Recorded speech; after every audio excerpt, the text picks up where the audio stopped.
ఈరోజు పిఠాపురంలో పవన్ కళ్యాణ్ అనే వ్యక్తి పోటీ చేస్తే మా పిల్లలకి పిఠాపురం అంటే మన ఇండియా అంతా చెప్పుకుంటుందండి. ఈరోజు అలా అభివృద్ధి చేస్తారని నమ్మకంతో ఆయనకు ఓటేద్దాం అనుకుంటున్నామండి మా ముస్లిమ్స్ అందరం. పవన్ కళ్యాణ్ అనే వ్యక్తికి ఓటేయడం మా అదృష్టంగా భావిస్తున్నాం. నిజంగా మేము ఉపవాసంతో చెప్తున్నాను. నిజంగా పవన్ కళ్యాణ్ గారికి ఓటేయడం అనేది నాకు అదృష్టంగా భావిస్తున్నాను. నేను ఇప్పుడు దాకా నాకు ఓటు వేసింది, నా ఓటుకి ఇప్పుడు 100% నేను న్యాయం చేయబోతున్నాను సార్. మా పిఠాపురంలో వచ్చేసి 2,40,000 ఓట్లు ఉన్నాయి సార్. మ్యాక్సిమం 80%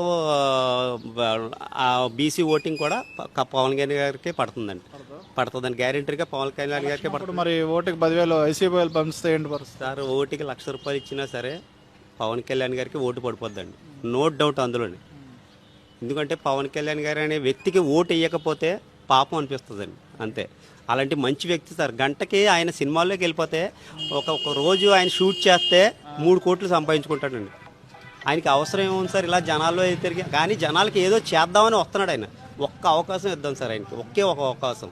అలాంటి వ్యక్తికి ఒక అవకాశం ఇచ్చి అసెంబ్లీ అనేది ఎంత హుందాగా ఉంటుందో చూద్దాం సార్. నా తరపున నేను కోరుకుంటున్నాను సార్, ఒక్క అవకాశం ఇద్దాం సార్ పవన్ కళ్యాణ్ గారి వ్యక్తికి.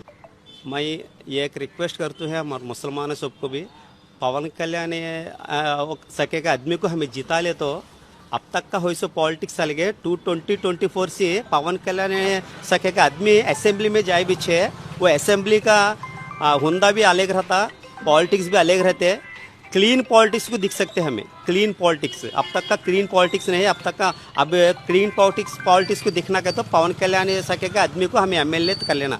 प्लीज़ मैं रिक्वेस्ट करते हैं, पवन कल्याण को जिताएंगे हम सब मिलकर, प्लीज़.